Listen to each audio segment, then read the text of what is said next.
नमस्कार, आप सबका हमारे YouTube channel country side HP exam में स्वागत है। आज से हम हिमाचल प्रदेश का जो जनरल नॉलेज है उसके डिटेल लेक्चर करने जा रहे हैं। तो हमारा जो आज का टॉपिक है वो है हिमाचल प्रदेश का भौगोलिक परिचय। जो हिमाचल प्रदेश है, हिमाचल प्रदेश संस्कृत के दो शब्दों से मिलकर बना है, हिम जमा अचल। हिम का अर्थ होता है बर्फ और अचल का अर्थ होता है पर्वत, अर्थात बर्फ के पर्वतों को ही हिमाचल प्रदेश कहा जाता है। देखो, हिमाचल प्रदेश का जो सबसे पहले है कि हिमाचल प्रदेश संस्कृत के दो शब्दों से मिलकर बना है, हिम जमा अचल। हिम का अर्थ होता है बर्फ और अचल का अर्थ होता है पर्वत। और बर्फ के पर्वतों को ही हिमाचल कहा जाता है, या ऐसा प्रदेश जो बर्फीले पहाड़ों में बसा हो। ऐसा प्रदेश जो बर्फीले पहाड़ों में बसा हो। जो भौगोलिक रूप से हिमाचल प्रदेश हिमालय के पश्चिमी भाग में स्थित है। जो हिमाचल प्रदेश है वो हिमालय के किस भाग में स्थित है? तो वो हिमाचल प्रदेश हिमालय के पश्चिमी भाग में स्थित है। और यहाँ से जो क्या क्वेश्चन बन सकते हैं, यहाँ से क्वेश्चन बन सकता है कि हिमाचल प्रदेश किन दो शब्दों का मेल है? तो हिमाचल प्रदेश हिम जमा अचल से मिलकर बना है, संस्कृत के दो शब्दों से मिलकर बना है। और अगला क्वेश्चन क्या हो सकता है कि हिमाचल प्रदेश का क्या अर्थ होता है? तो हिमाचल प्रदेश का अर्थ होता है बर्फों के पर्वतों को ही हिमाचल कहा जाता है, या बर्फीले पहाड़ों को, या बर्फीले पहाड़ों में जो प्रदेश बसा हो उसको ही हिमाचल प्रदेश कहा जाता है। जो अगला क्वेश्चन है, अगला क्वेश्चन क्या बन सकता है? तो अगला क्वेश्चन इसमें बन सकता है कि हिमाचल प्रदेश हिमालय के किस भाग में स्थित है? तो हिमाचल प्रदेश हिमालय के पश्चिमी भाग में स्थित है। हिमालय भारत के देवादिदेव महादेव का ससुराल है। जो भगवान शिव है, भगवान शिव को जो ससुराल है वो कहाँ? वो हिमालय को ही माना जाता है। और भगवान श्री कृष्ण ने, जो भगवान श्री कृष्ण है, उन्होंने हिमालय को अपना स्वरूप माना है। किसने माना है? यहाँ पे क्या क्वेश्चन बन सकता है कि किसने हिमालय को अपना स्वरूप माना है? तो भगवान श्री कृष्ण ने हिमालय को अपना स्वरूप माना है। श्रीमद् भगवत गीता में लिखा है कि स्थावरन हिमालय, स्थावराण हिमालय का अर्थ होता है अर्थात पर्वतों में मैं ही हिमालय हूँ। यहाँ पे क्या क्वेश्चन बन सकता है? यहाँ पे क्वेश्चन बन सकता है कि यह किसमें लिखा हुआ है कि पर्वतों में मैं ही हिमालय हूँ? तो ये भगवान श्री कृष्ण ने कहा था। और किसमें कहा था? श्रीमद् भगवत गीता में उन्होंने यह कहा था। श्रीमद् भगवत गीता में भगवान श्री कृष्ण अर्जुन को उपदेश देते हुए अपने विराट रूप को प्रदर्शित करते हुए इस वाक्य का प्रयोग करते हैं। जब भगवान श्री कृष्ण ने भगवत गीता में यह चीज लिखी है, और जब वो किसको उपदेश दे रहे थे? जब वो अर्जुन को उपदेश दे रहे थे, जब महाभारत का युद्ध हुआ था कौरवों और पांडवों के बीच में, तो उसी समय जो अर्जुन थे, अर्जुन को उपदेश देते हुए भगवान श्री कृष्ण ने कहा था कि मैं पर्वतों में मैं हिमालय हूँ। हमारा जो अगला यहाँ पर आता है महाकवि कालिदास। महाकवि कालिदास है। महाकवि कालिदास ने भी हिमालय की महिमा को जानते हुए इसे देव आत्मा हिमालय की संज्ञा दी है। और यहाँ पे उन्होंने अपनी जो सुप्रसिद्ध कृति है कुमार संभव, इसमें उन्होंने ये चीज कही है। तो यहाँ से क्या क्वेश्चन बन जाएगा कि यह किसने कहा था कि हिमालय देवात्मा है? तो यह महाकवि कालिदास ने कहा था। और यहाँ पे क्वेश्चन इस तरह से भी पूछा जा सकता है कि महाकवि जो कालिदास थे, उन्होंने अपनी किस कृति में हिमालय को देव आत्मा कहा है? तो उन्होंने अपनी जो सुप्रसिद्ध कृति कुमार संभव है, कुमार संभव में ही उन्होंने यह कहा था। तो यहाँ से क्या क्या क्वेश्चन बन जाएंगे? तो यहाँ से हमारे पास जो क्वेश्चन बनेंगे, सबसे पहला क्वेश्चन तो यही बनेगा कि जो हिमाचल प्रदेश है, हिमाचल प्रदेश किन दो शब्दों का मेल है? तो हिमाचल प्रदेश संस्कृत के दो शब्द हिम जमा अचल का मेल है। और हिम का अर्थ क्या होता है? यहाँ पर क्वेश्चन आ सकता है कि हिमाचल का शाब्दिक अर्थ क्या होता है? तो हिमाचल का शाब्दिक अर्थ होता है बर्फ के पर्वतों, या ऐसा प्रदेश जो बर्फीले पहाड़ों में बसा हो।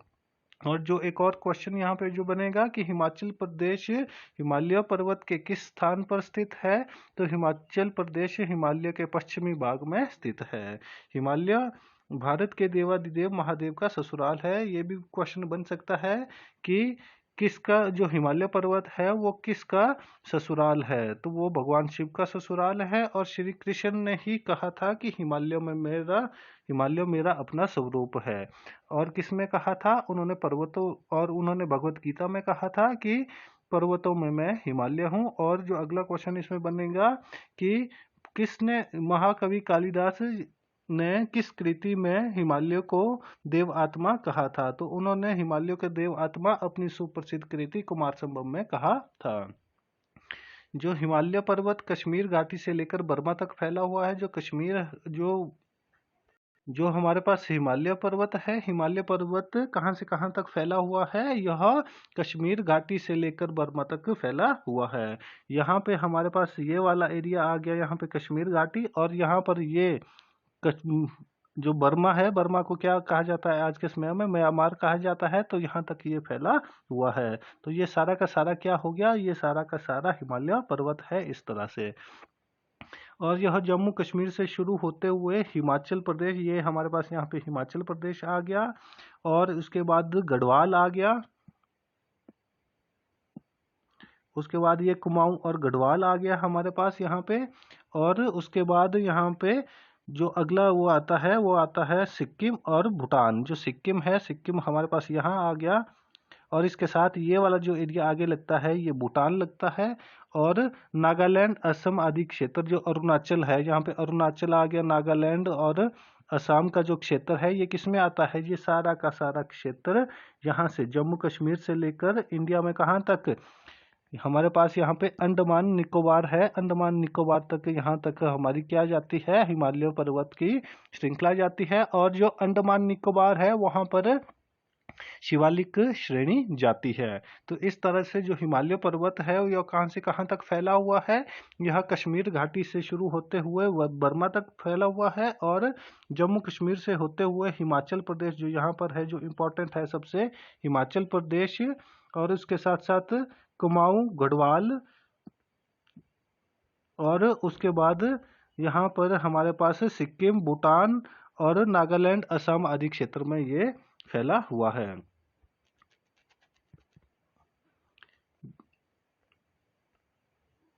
और इसी तरह से जो हिमालय पर्वत है, हिमालय पर्वत 250 किलोमीटर से 300 किलोमीटर तक चौड़ा है, तथा 2500 किलोमीटर इसकी लंबाई है। जो इसकी कुल लंबाई है कहाँ से? हिमालय पर्वत की कश्मीर से बर्मा तक की जो लंबाई है वो कितनी है? वो 2500 किलोमीटर है। और इसकी जो चौड़ाई है वो कितनी है? वो 300 किलोमीटर से लेकर 250 किलोमीटर के बीच में स्थित है। तो ये कितना, यहाँ से क्या क्वेश्चन बनेगा कि जो हिमालय पर्वत है इसकी लंबाई कितनी है? तो हिमालय पर्वत की लंबाई 250 किलोमीटर है, और इसकी जो चौड़ाई है वो 250 किलोमीटर से 300 किलोमीटर तक है। जो हिमालय पर्वत है इसका विस्तार गिलगिट, जो गिलगिट है, गिलगिट कहाँ है? तो गिलगिट हमारे पास जो इस समय पाकिस्तान का जो POK है, जो पाक ऑक्युपाइड कश्मीर है, यहाँ से ये हमारे पास यहाँ पे गिलगिट आ गया। गिलगिट से शुरू होते हुए नज़दीक सिंधु घाटी की मोड़ से लेकर असम ब्रह्मपुत्र की मोड़ तक फैला हुआ है। ये हमारे पास यहाँ पे आ गई ब्रह्मपुत्रा नदी। तो ये जो ब्रह्मपुत्रा नदी है ये कहाँ से, ये जिसको चाइना में क्या कहा जाता है? सांगोपो कहा जाता है। और जैसे ही ये मोड़ यहाँ पर हिमाचल, इंडिया में एंटर करती है, तो इंडिया में अरुणाचल प्रदेश में एंटर करती है, जहाँ पर इसका नाम फिर क्या हो जाता है? ब्रह्मपुत्रा नदी हो जाता है। तो यह कहाँ से, यह जो हिमालय पर्वत है ये गिलगिट के नज़दीक सिंधु नदी, ये हमारे पास यहाँ पे आ गई सिंधु नदी, ये हमारे पास सिंधु नदी है।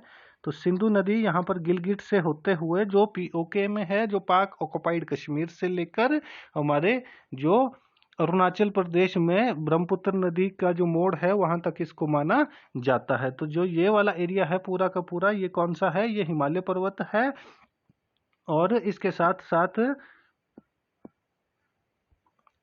जो पश्चिम में ये कहाँ पर स्थित है और पूर्व में कहाँ पर स्थित है?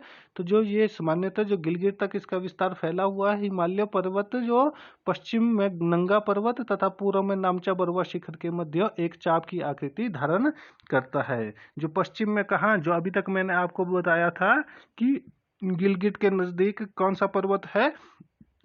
नंगा पर्वत है, यहाँ पे नंगा पर्वत है, नंगा पर्वत से लेकर नामचा बरुआ, जो नामचा बरुआ शिखर है ये अरुणाचल प्रदेश में है। और अरुणाचल प्रदेश में नामचा बरुआ के बीच में जो इस तरह से जो हिमालय पर्वत एक चाप की आकृति धारण करता है, तो इसको क्या कहा जाता है? इसको एक चाप की आकृति धारण करना कहा जाता है। तो यहाँ से क्या क्वेश्चन बनेंगे? यहाँ से क्वेश्चन बन सकता है कि जो हिमालय पर्वत है वो कहाँ से कहाँ तक फैला हुआ है, तो यह कश्मीर घाटी से लेकर बर्मा तक फैला हुआ है। और इसकी जो चौड़ाई है वो कितनी है हिमालय पर्वत की? तो हिमालय पर्वत की चौड़ाई 250 किलोमीटर से लेकर 300 किलोमीटर के बीच में है, और जो इसकी लंबाई है वो 2500 किलोमीटर तक यह फैला हुआ है। और जो हिमालय पर्वत है वो किस प्रकार की आकृति धारण करता है, ये भी एक मोस्ट इंपॉर्टेंट क्वेश्चन बन जाता है कि जो हिमालय पर्वत है वो किस प्रकार की आकृति धारण करता है। तो हिमालय पर्वत एक चाप की आकृति धारण करता है। जो हिमालय से प्रवाहित होने वाली अधिकतर प्रमुख नदियां सिंधु, सतलुज, व्यास, चिनाब, रावी, यमुना, गंडक, अरुण, कोसी, गंगा, ब्रह्मपुत्र इत्यादि जितनी भी नदियां हैं ये कहाँ से प्रवाहित होती है? ये हिमालय पर्वत से होते हुए प्रवाहित होती है। जो हिमाचल प्रदेश की प्रमुख 5 नदियां हैं उसमें कौन कौन सी है? उसमें हमारे पास आ गई सतलुज नदी, जो सतलुज नदी है, ठीक है। और दूसरी आ गई व्यास नदी, और इसी में आ गई, ये आ गई यहाँ पर ये रावी नदी, और जो यमुना, ये यहाँ से यमुना नदी आ गई, और इसके साथ साथ ऊपर से आ गई चिनाब नदी। ये सारी की सारी जो 5 की 5 नदियां हैं हिमाचल प्रदेश की, ये कहाँ पर आती है? ये सारी की सारी हिमालय पर्वत से ही निकलती है। यहाँ पे क्या क्वेश्चन बन सकता है? यहाँ पे क्वेश्चन बन सकता है कि निम्नलिखित में से कौन कौन सी नदियां हिमालय पर्वत से निकलती है। वहाँ पे हमारे पास ऑप्शन दिया हो सकता है सिंधु, सतलुज, व्यास, चिनाब, रावी, यमुना, गंडक, अरुण, कोसी, गंगा, ब्रह्मपुत्र इत्यादि। यदि वहाँ पे जो वेस्टर्न, जो साउथ इंडिया है, साउथ इंडिया की जो नदियां हैं, जैसे यहाँ पर आ गई महानदी आ गई, गोदावरी आ गई, कृष्णा आ गई, कावेरी आ गई, यदि इन नदियों के नाम वहां पर दिए होंगे तो हमारे लिए इजी हो जाएगा याद करना कि कौन सी नदियां हिमालय पर्वत से निकलती है और कौन सी नदियां हिमालय पर्वत से नहीं निकलती है। हिमालय की प्रमुख श्रेणियों की ऊंचाई पश्चिम की अपेक्षा पूर्व की ओर अधिक है। जो हिमालय पर्वत है, हिमालय पर्वत की जो ऊंचाई है या जो ऊंचाई है वो कहाँ अधिक है? तो हिमालय पर्वत की जो ऊंचाई है वो अधिकतर एवरेस्ट, कंचनजंगा, मालू, धौलागिरी पूर्वी साइड में स्थित है। जो चौड़ाई है वो कहाँ पर अधिक है? ये हमारे पास यहाँ पर जो पूर्वी साइड है यहाँ पर जो इसकी ऊंचाई है वो अधिक है। और एवरेस्ट, जो माउंट एवरेस्ट है वो विश्व की सबसे ऊंची चोटी है, और वो कहाँ पर स्थित है? तो वो नेपाल में स्थित है, और हिमालय पर्वत का ही वह भाग है। तो यहाँ पे जो एक क्वेश्चन बनता है कि हिमालय की सबसे ऊंची चोटी या विश्व की सबसे ऊंची चोटी कौन सी है? तो विश्व की सबसे ऊंची चोटी माउंट एवरेस्ट है। और जो भारत में सबसे ऊंची चोटी है, तो भारत में सबसे ऊंची चोटी कंचनजंगा है। और भारत की सबसे ऊंची चोटी वो कौन सी है? वो हमारे पास यहाँ पे पीओके में K2 है। जो K2 है वो पीओके में है, इसलिए वो भारत की सबसे ऊंची चोटी है। यदि भारत में सबसे ऊंची चोटी कहा जाए तो वो सिक्किम में है, और सिक्किम के कहाँ? कंचनजंगा में यह जो चोटी है। यहाँ पे जो स्टूडेंट है वो कंफ्यूज हो जाते हैं भारत की ऊंची चोटी में और भारत में ऊंची चोटी। जो भारत की ऊंची चोटी है वो कौन सी है? तो भारत की सबसे ऊंची चोटी K2 है, जबकि भारत में सबसे ऊंची चोटी कंचनजंगा है। तो इसमें कंफ्यूज नहीं होना है। पश्चिम की ओर हिमालय की चौड़ाई अधिक है, जबकि पूर्व की ओर कम हो जाती है। जो हिमालय पर्वत है, हिमालय पर्वत की जो चौड़ाई हम यहाँ पर भी देख सकते हैं कि जो चौड़ाई है वो कहाँ पर अधिक है? तो हिमालय पर्वत की जो चौड़ाई है वो पश्चिम की ओर अधिक है। जो ये वाली जो चौड़ाई है ये पश्चिम की ओर अधिक है, जबकि ये पूर्व की ओर क्या हो जाती है? घटती हुई चली जाती है। तो ये किस तरह से है? ये इस तरह से है। देखो, तो हमारे पास क्या है?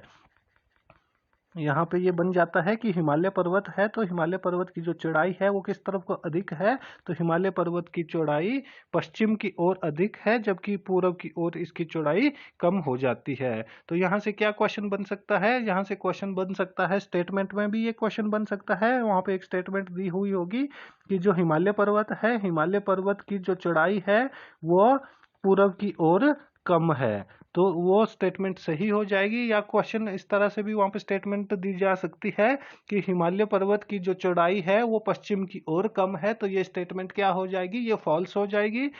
और यदि स्टेटमेंट दी जाएगी कि पश्चिम की ओर हिमालय की चौड़ाई अधिक है जबकि पूर्व की ओर इसकी चौड़ाई कम हो जाती है, तो ये स्टेटमेंट क्या हो जाती है, ये स्टेटमेंट ट्रू हो जाती है।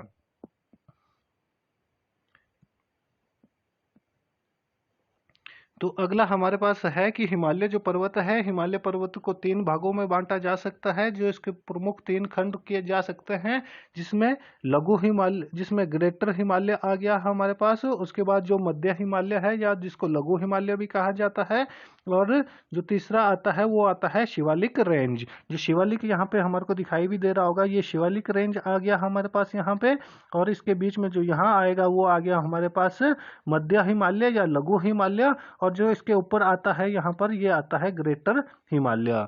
तो इस तरह से जो हिमालय पर्वत है, हिमालय पर्वत को 3 भागों में विभाजित किया जा सकता है, और इसकी जो हाइट है ऊंचाई के हिसाब से भी इसको बांटा जाता है।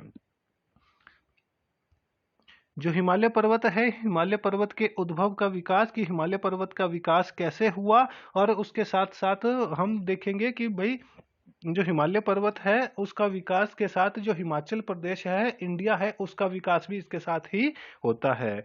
जो हिमालय पर्वत है, हिमालय पर्वत तृतीय कल्प के पहले दशक पर ध्यान देना अनिवार्य है, कि जो हिमालय पर्वत है, हिमालय पर्वत के तृतीय दशक, पहले मैं आप सबको बता दूं, हमारी स्क्रीन के ऊपर भी दिखाई दे रहा है कि पहले पूरा का पूरा विश्व, इस तरह का जो भूभाग था वो एक ही था, जिसको क्या कहा जाता था, उसको पैंजिया कहा जाता था।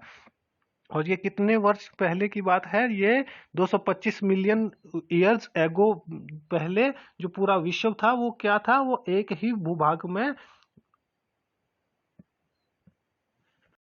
था। तो इस प्रकार जो धीरे धीरे क्या होता जाता है, इसको जो प्लेट टेक्टोनिक्स है वो क्या, उनमें खिंचाव आता जाता है, जिसके कारण जो भूभाग है वो धीरे धीरे अलग होता जाता है, और जिसके बाद क्या बन जाता है, जो पेंजिया था, पेंजिया के 2 भागों में विभाजित हो जाता है, लोरेशिया और गोंडवाना लैंड। जो लोरेशिया और गोंडवाना लैंड है, ये 2 भागों में विभाजित विश्व हो जाता है, परंतु उससे पहले ये एक ही भाग था। कितने वर्ष पहले, 225 मिलियन ईयर्स एगो पहले एक ही भाग था जिसको पेंजिया कहा जाता था, और 200 मिलियन एगो के बाद ये 2 भागों में विभाजित हो जाता है प्लेटों के आपस में जो खिंचाव के कारण, जिसमें एक भाग जो उत्तर की ओर था वो उसको लोरेशिया कहा गया, और जो वो भाग पश्चिम की तरफ था उस भाग को गोंडवाना लैंड कहा जाता था। जो भारत था, भारत भी किसका हिस्सा था, या हिमालय पर्वत किसका हिस्सा था, वो गोंडवाना लैंड का हिस्सा था। यहाँ से क्या क्वेश्चन बनता है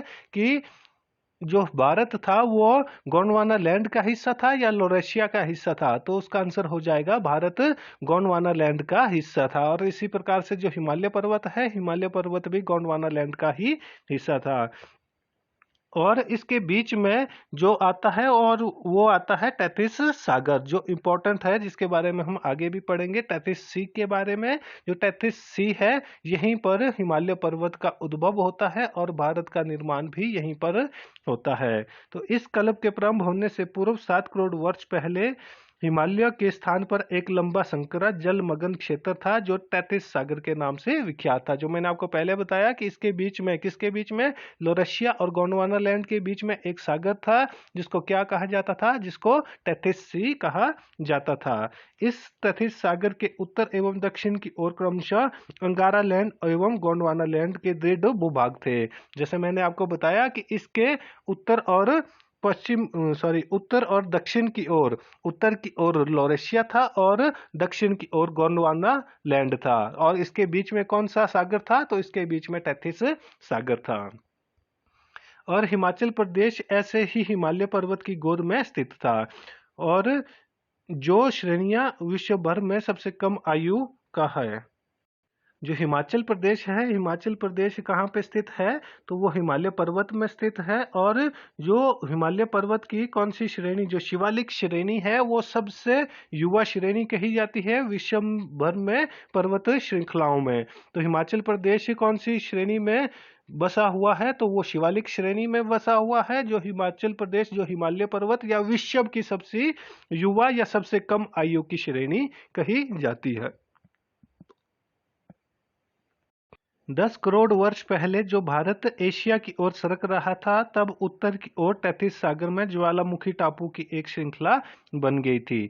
तो जो ये वाला हमारे पास आ गया यहाँ पे लोरेशिया, जो एशिया का भाग था, एशिया भी इसी का भाग है। ये पूरा का पूरा क्या था, ये लोरेशिया था। और ये हमारे पास आ गया गोंडवाना लैंड। परंतु धीरे धीरे क्या होता गया, ये सारे के सारी चीजें प्लेट टेक्टोनिक्स के कारण, प्लेटों में खिंचाव के कारण अलग होती गई। और जो सारी चीजें हैं, वो जितने भी आज हम महाद्वीप देखते हैं, विश्व के 7 महाद्वीप, वो धीरे धीरे अलग होते चले गए। तो इसी प्रकार से 10 करोड़ वर्ष पहले जब भारत एशिया की ओर सरक रहा था, ये जो भारत है यहाँ पे, जो ये वाला पार्ट है, ये भारत है। तो जो ये है, ये कहाँ की ओर, यह जो ऊपर हमारे पास था लोरेशिया, लोरेशिया की ओर खिसक रहा था। और जिसके बीच में क्या था, तैतीस सागर था। और तैतीस सागर में ज्वालामुखी टापू की एक श्रृंखला बन गई थी। जो ये है, ये हमारे पास तैतीस सागर था। तैतीस सागर में एक ज्वालामुखी की श्रृंखला बन गई थी। 20वीं शताब्दी के 7वें दशक में ही वैज्ञानिक कहने लगे थे कि भारत की सीमाएं तभी अफ्रीका, ऑस्ट्रेलिया और अंटार्कटिका महाद्वीप से लगी हुई थी। जो हमारे पास जो पश्चिम दक्षिण वाला जो पार्ट था गोंडवाना लैंड का, तो इसमें कौन कौन से, ये हमारे पास यहाँ पे आ गया दक्षिण अमेरिका, ये हमारे पास आ गया यहाँ पे अंटार्कटिका, और ये हमारे पास अफ्रीका आ गया। और ये जो पार्ट आ गया, ये इंडिया का पार्ट आ गया। और ऑस्ट्रेलिया का जो ये वाला पार्ट है, ये ऑस्ट्रेलिया का पार्ट आ गया। और ये पार्ट इंडिया का आ गया। तो ये सारे के सारे किस चीज से जुड़े हुए थे, ये गोंडवाना लैंड से जुड़े हुए थे। परंतु 20वीं शताब्दी में जो वैज्ञानिक थे, उन्होंने क्या कहा, उन्होंने कहा कि जो भारत की सीमाएं तभी अफ्रीका, ऑस्ट्रेलिया और अंटार्कटिका महाद्वीप से लगी हुई थी। तो यहाँ पे भी हमारे को दिखाई दे रहा है कि ये सारा का सारा एक ही भूभाग था, जिसको गोंडवाना लैंड कहा जाता था। तो ये सारे महाद्वीप किससे अलग हुए हैं, ये गोंडवाना लैंड से अलग हुए हैं। गोंडवाना लैंड से 4 जो महाद्वीप है वो अलग हुए थे। और इस महाद्वीप का नाम उन्होंने गोंडवाना लैंड कल्पित किया था। जो मैं अभी तक आपको बता रहा था कि इसको क्या कहा जाता था, इसको गोंडवाना लैंड कहा जाता था। लगभग 10 करोड़ वर्ष पूर्व भारत अपने अन्य महाद्वीप भाग से अलग होकर पुराने तैतीस सागर की ओर 12 सेंटीमीटर की रफ्तार से बढ़ रहा था। जो तैतीस सागर है, तैतीस सागर की ओर जो इंडिया था, जो ये वाला पार्ट हमारे को यहाँ पे दिखाई दे रहा है, ये इसके बीच में यहाँ पे तैतीस सागर था। तो ये उसकी ओर कितने प्रति वर्ष 12 सेंटीमीटर की रफ्तार से बढ़ रहा था। और एशिया महाद्वीप तक पहुंचने के लिए या इसकी प्रथम टकराहट तक इसको कितना टाइम लग गया था, 6 करोड़ वर्ष लगे थे। और इसने कितना सफर तय किया था, इसने 6000 करोड़ किलोमीटर का सफर तय किया था। तो यहाँ पर क्या हो जाएगा कि जो हमारे पास एशिया की ओर जो टकराने जा रहा था, इंडिया का पार्ट, जो इंडिया का पार्ट एशिया से टकराने जा रहा था, तो वो कितने स्पीड से जा रहा था, तो वो 12 सेंटीमीटर प्रति वर्ष की रफ्तार से बढ़ रहा था। और उसको कितने वर्ष लग गए थे, उसको 6000 वर्ष लग गए थे, कहाँ तक, लोरेशिया तक पहुंचने में। और उसके साथ साथ उसको जो कितना किलोमीटर इसने सफर तय किया, इसने 6000 किलोमीटर का सफर तय किया। इस टकराहट के साथ ही हिमालय का जन्म हुआ और आधुनिक लद्दाख के लाटो नामक स्थान पर हुआ। जो हिमाचल प्रदेश है, या हमारे पास जो लद्दाख आ गया, कश्मीर आ गया, या आपके आगे तक नेपाल, और उसके साथ साथ अरुणाचल प्रदेश, सिक्किम वाला जितना भी पार्ट आता है, जो हिमालय पर्वत का निर्माण हुआ, वो किस वजह से हुआ, वो लोरेशिया और जो भारत का पार्ट था उसके आपस में टकराने की वजह से यह हुआ था। और जो आधुनिक समय में वो कहाँ पर टकराया था, लद्दाख के लाटो नामक स्थान पर। जिसके कारण क्या हुआ था, जिसके कारण एक और जो भारत है, भारत किससे जुड़ गया था, भारत एशिया से जुड़ गया था और तैतीस सागर लुप्त होता गया। जो तैतीस सागर है, पहले हम यहाँ पे देखेंगे कि यहाँ पे तैतीस सागर हुआ करता था, यहाँ पे भी तैतीस सागर था और यहाँ पे भी था और यहाँ पे भी था, और जब यहाँ हम देखते हैं तो यहाँ पे जो तैतीस सागर है वो गायब हो गया था। क्यों हो गया था गायब? क्योंकि जो भारत का पार्ट था वो लोरेशिया से टकराया था, जिसके कारण जो तैतीस सागर था वो विलुप्त हो गया था। और दो महाद्वीप एशिया और भारत की टकराहट की आंखों देखे प्रमाण हिमाचल प्रदेश के स्पीति, किन्नर प्रदेश, रामपुर में मिलते हैं। जो हिमाचल प्रदेश है, ये वाला जो क्वेश्चन है ये इंपॉर्टेंट क्वेश्चन है, ये पहले पूछा जा चुका है कि हिमाचल प्रदेश में किस जगह पर हिमालय पर्वत के टकराने के प्रमाण मिले हैं। तो हिमाचल प्रदेश में कहाँ कहाँ मिले हैं? तो हिमाचल प्रदेश में लाहौल स्पीति में मिले हैं, किन्नर प्रदेश जिसको किन्नौर कहा जाता है, किन्नौर में मिले हैं, और रामपुर में भी इसके टकराने के प्रमाण मिले हैं। और इसके साथ साथ जो तैतीस सागर था, तैतीस सागर के प्रमाण भी वहां पर हमें आंखों देखा हाल मिलता है।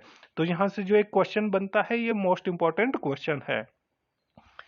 और इसके बाद जो हिमाचल प्रदेश की जो जियोग्राफिकल लोकेशन है वो भी हम जान लेते हैं कि हिमाचल प्रदेश की जो जियोग्राफिकल लोकेशन है वो कितने कितने डिग्री पर स्थित है। जो हिमाचल प्रदेश है वो भौगोलिक रूप से 30 डिग्री 22 मिनट से लेकर 33 डिग्री 12 मिनट उत्तरी अक्षांश पर है। जो इस तरह से लैटिट्यूड में आता है उसको क्या कहा जाता है? उसको उत्तरी अक्षांश कहा जाता है। ये आ गया हमारे पास लैटिट्यूड। ठीक है, इस तरह के आगे वो लैटिट्यूड आ गया, और जो इस तरह से आ गया उसको लॉन्गिट्यूड कहा जाता है, उसको देशांतर रेखाएं कहा जाता है। जो अक्षांश और देशांतर रेखाएं हैं ये क्यों जरूरी है? ये हमारी जो भी लोकेशन है उसको समझने के लिए कि वो कहाँ पर स्थित है, तो उसके लिए हमारे पास लॉन्गिट्यूड और लैटिट्यूड रेखाएं जो है लोकेशंस को बताती है। जो हिमाचल प्रदेश है, हिमाचल प्रदेश 30 डिग्री से लेकर कितने 33 डिग्री, तो ये हमारे पास यहाँ पे आ गया नीचे 30 डिग्री 30 डिग्री। ठीक है, और यहाँ पे आ गया हमारे पास, यहाँ पे ये को लिखा भी हुआ है 33 डिग्री। तो ये 33 डिग्री से थोड़ा सा आगे है, तो इसलिए ये 33 डिग्री 12 मिनट तक चला जाता है। तो यहाँ पर जो हमारे पास नीचे आता है वो आ गया 33 डिग्री पर, 30 डिग्री पर। जो यहाँ पे हमारे पास आ गया ये 30 डिग्री पर आ गया, और जो यहाँ पर आ गया वो आ गया हमारे पास 33 डिग्री पर। और इसी तरह से जो देशांतर रेखाएं हैं वो कितना आ गया 75। ये हमारे पास यहाँ पे हमारे को 76 दिखाई दे रहा है, तो यहाँ पर जो लोकेशन आएगी वो आ गई 75। ठीक है, तो 75 डिग्री 47 मिनट से लेकर 79 डिग्री, जो ये वाली रेखा है यहाँ पर हमारे पास, ये कितनी आ गई 79 डिग्री आ गई, और ये वाली जो रेखा है ये 75 डिग्री आ गई। तो जो हिमाचल प्रदेश है, हिमाचल प्रदेश जियोग्राफिकल लोकेशन के अकॉर्डिंग 30 डिग्री 22 मिनट से लेकर 33 डिग्री 12 मिनट उत्तरी अक्षांश पर स्थित है, जबकि यह 75 डिग्री 47 मिनट से लेकर 79 डिग्री 4 मिनट पूर्वी देशांतर में स्थित है। यहाँ से जो क्वेश्चन है ये बहुत बार पूछे जा चुके हैं कि इसकी जो जियोग्राफिकल लोकेशन है वो कितनी और कितनी है। जो हिमाचल प्रदेश है, हिमाचल प्रदेश के पूर्व दिशा में तिब्बत देश है। ये जियोग्राफिकल लोकेशन वाला हम यहाँ पे करेंगे कि कौन सी दिशा में कौन सा प्रदेश स्थित है। ये हमारे पास हिमाचल आ गया। हिमाचल को हम ऐसे डिवाइड कर लेते हैं, जब भी हम किसी चीज को लोकेशन को हम देखते हैं तो वो इसी तरह से हम डिवाइड कर देते हैं। ये हमारे पास यहाँ पे पूर्व आ गया, ये पश्चिम आ गया, ये उत्तर आ गया, और ये हमारे पास यहाँ पर दक्षिण आ गया। ठीक है, तो ये हिमाचल प्रदेश को हमने डिवाइड कर दिया। और हिमाचल प्रदेश की पूर्व दिशा की ओर कौन सा देश है? हिमाचल प्रदेश की पूर्व की दिशा की ओर तिब्बत देश है, जिसको चाइना भी कहा जाता है या तिब्बत कहा जाता है। ये वाली जो लोकेशन है ये क्या है? ये तिब्बत है, ये पूर्व है। और पूर्व की दिशा की ओर कौन सी लोकेशन आ गई? वो हमारे पास आ गया यहाँ पे तिब्बत। ये तिब्बत आ गया यहाँ पर। और हिमाचल प्रदेश के उत्तर में कौन सा प्रदेश स्थित है? हिमाचल प्रदेश के उत्तर में, ये हमारे पास उत्तर आ गया, और उत्तर की जो ये वाली लोकेशन है यहाँ पर हमारे पास आज के समय में है लद्दाख। कौन सा है? लद्दाख। ये वाला जो उत्तर है, उत्तर में आ गया लद्दाख। और हिमाचल प्रदेश के उत्तर पश्चिम में, ये उत्तर आ गया, ये पश्चिम आ गया, तो उत्तर पश्चिम में कौन से प्रदेश स्थित है? तो हिमाचल प्रदेश के उत्तर पश्चिम में जम्मू कश्मीर राज्य स्थित है। और इसके साथ हिमाचल प्रदेश के दक्षिण पूर्व में, जो ये दक्षिण है और ये पूर्व है, ये पूरी की पूरी रेखा जब आगे तक जाएंगी तो ये दक्षिण पूर्व हो गया। दक्षिण पूर्व में उत्तराखंड राज्य स्थित है। तो हिमाचल प्रदेश के हिमाचल प्रदेश के दक्षिण पूर्व में कौन सा राज्य स्थित है? तो हिमाचल प्रदेश के दक्षिण पूर्व में उत्तराखंड राज्य स्थित है। और इसके साथ साथ जो हिमाचल प्रदेश है, हिमाचल प्रदेश के दक्षिण में कौन सा राज्य स्थित है? तो हिमाचल प्रदेश के दक्षिण में हमारे पास यहाँ पे हरियाणा हमारे को दिखाई दे रहा है, हरियाणा राज्य स्थित है। और इसके साथ साथ हिमाचल प्रदेश के जो पश्चिम भाग है, तो पश्चिम में हमारे पास यहाँ पे हमारे को दिखाई दे रहा है, ये कौन सा राज्य है? ये हमारे पास पंजाब राज्य है। तो इस प्रकार जो हिमाचल प्रदेश है, यहाँ पे हमने आपको बताया कि कौन सी दिशा में कौन सा राज्य स्थित है। तो हिमाचल प्रदेश के पूर्व में जो ये वाला पार्ट है, इसमें कौन सा राज्य स्थित है या कौन सा देश स्थित है? तो हिमाचल प्रदेश के पूर्व में तिब्बत राज्य, तिब्बत देश या चाइना स्थित है। और इसके साथ साथ हिमाचल प्रदेश के उत्तर में लद्दाख स्थित है। और हिमाचल प्रदेश के उत्तर पश्चिम में जम्मू कश्मीर राज्य स्थित है। हिमाचल प्रदेश के पश्चिम में पंजाब राज्य स्थित है। हिमाचल प्रदेश के दक्षिण में हरियाणा राज्य स्थित है। और हिमाचल प्रदेश के दक्षिण पूर्व में उत्तराखंड राज्य स्थित है। और जो समुद्र तल से इसकी ऊंचाई है वो कितनी है? समुद्र तल से इसकी ऊंचाई 350 मीटर से लेकर 7000 मीटर के बीच में पाई जाती है। और हिमाचल प्रदेश का कुल क्षेत्रफल 55,673 वर्ग किलोमीटर है। जो ये क्वेश्चन है, ये मोस्ट इंपॉर्टेंट क्वेश्चन है। यहाँ से कितने क्वेश्चन बन जाते हैं? यहाँ से 4-5 क्वेश्चन हमारे पास बन जाते हैं कि हिमाचल प्रदेश के पूर्व में कौन सा देश स्थित है। तो हिमाचल प्रदेश के पूर्व में तिब्बत देश स्थित है। हिमाचल प्रदेश के उत्तर में कौन सा राज्य स्थित है? तो हिमाचल प्रदेश के उत्तर में लद्दाख राज्य स्थित है। और हिमाचल प्रदेश के उत्तर पश्चिम में कौन सा राज्य स्थित है? तो हिमाचल प्रदेश के उत्तर पश्चिम में जम्मू कश्मीर राज्य स्थित है। और हिमाचल प्रदेश के पश्चिम में कौन सा राज्य स्थित है? तो हिमाचल प्रदेश के पश्चिम में पंजाब राज्य स्थित है। और हिमाचल प्रदेश के दक्षिण में कौन सा राज्य स्थित है? तो हिमाचल प्रदेश के दक्षिण में हरियाणा राज्य स्थित है। और इसके साथ एक और क्वेश्चन यहाँ पे बनेगा इससे कि हिमाचल प्रदेश के दक्षिण पूर्व में कौन सा राज्य स्थित है? तो हिमाचल प्रदेश के दक्षिण पूर्व में उत्तराखंड राज्य स्थित है। और हिमाचल प्रदेश है, हिमाचल प्रदेश की समुद्र तल से ऊंचाई कितनी है? तो हिमाचल प्रदेश की समुद्र तल से ऊंचाई 350 मीटर से लेकर 7000 मीटर के बीच में है। और जो हिमाचल प्रदेश है, हिमाचल प्रदेश का कुल क्षेत्रफल कितना है? तो हिमाचल प्रदेश का कुल क्षेत्रफल 55,673 वर्ग किलोमीटर है। जो उत्तराखंड है, उत्तराखंड तथा पूर्व में तिब्बत के साथ लगती हुई सीमा की लंबाई 1170 किलोमीटर है। जो ये वाला जो पार्ट मैंने आपको बताया था, ये हिमाचल प्रदेश का पूर्वी पार्ट है। ये पूर्वी पार्ट है, तो पूर्वी जो पार्ट है इसकी जो लंबाई है वो कितनी है? वो 1170 किलोमीटर है। कितनी लंबाई है? 1170 किलोमीटर लंबाई है। और इसमें से 200 किलोमीटर लगभग तिब्बत के साथ अंतर्राष्ट्रीय सीमा साझा करती है। ये जो सीमा है, ये कितनी लगभग 200 किलोमीटर सीमा, अंतर्राष्ट्रीय सीमा तिब्बत के साथ इसकी हिमाचल प्रदेश की लगती है। यहाँ से क्या क्वेश्चन बन सकता है? यहाँ से क्वेश्चन बन सकता है कि हिमाचल प्रदेश की सीमा तिब्बत के साथ लगती है? तो उसका आंसर ट्रू हो जाएगा। या हिमाचल प्रदेश तिब्बत के साथ 200 किलोमीटर की अपनी अंतर्राष्ट्रीय सीमा साझा करता है, तो वो भी ट्रू हो जाएगा। ये स्टेटमेंट वाले यदि क्वेश्चन आते हैं तो वहाँ पर हमारे को ईजी हो जाता है यदि हमें उस स्टेटमेंट के बारे में पता हो। भारत के उत्तरी भाग में स्थित हिमाचल प्रदेश पश्चिमी हिमालय का अंग है। जो मैंने आपको पहले भी बताया था कि जो हिमाचल प्रदेश है, हिमाचल प्रदेश हिमालय पर्वत के पश्चिम की ओर स्थित है। और भूमि की अधिकतम लंबाई चंबा के उत्तर पूर्व कोने से जो हमारे पास यहाँ पे आ जाएगा, हिमाचल प्रदेश की अधिक जो लंबाई है वो कहाँ से कहाँ तक है। तो हिमाचल प्रदेश की जो अधिकतम जो लंबाई है वो चंबा के उत्तर पश्चिम से लेकर किन्नौर के दक्षिण पूर्व छोर तक है। तो ये हमारे पास यहाँ पे चंबा आ गया, चंबा यहाँ से लेकर किन्नौर के यहाँ तक, जो किन्नौर का ये वाला पार्ट आ गया। इसकी लंबाई क्या है? इसकी लंबाई हिमाचल प्रदेश में सबसे अधिक है, कितनी है? 355 किलोमीटर। ये भी पूछा जा सकता है कि हिमाचल प्रदेश की जो अधिकतम जो लंबाई है वो कितनी है, तो वो 355 किलोमीटर है। और हिमाचल प्रदेश जो जिसकी चौड़ाई है वो भी अधिक है, वो कहाँ से? वो कांगड़ा से होते हुए किन्नौर तक। ये हमारे पास चौड़ाई आ गई, ये चौड़ाई आ गई। तो ये चौड़ाई कितनी है? तो ये चौड़ाई 270 किलोमीटर है, 270 किलोमीटर। तो ये हमारे पास क्या बन गया? हिमाचल प्रदेश की जो अधिकतम लंबाई है वो कहाँ से कहाँ तक है? वो चंबा से लेकर किन्नौर तक है।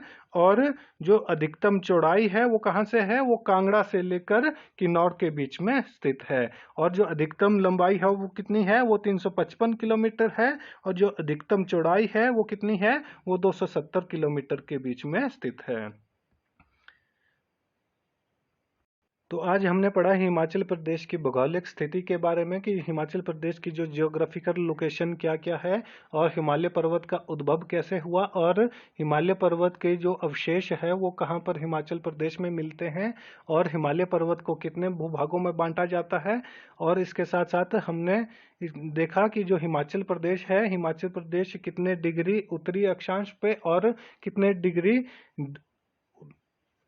देशांतर पर स्थित है। और इसके साथ साथ हमने हिमाचल प्रदेश की लोकेशन देखी कि कौन सा राज्य हिमाचल प्रदेश के पूर्व पश्चिम उत्तर दक्षिण में स्थित है।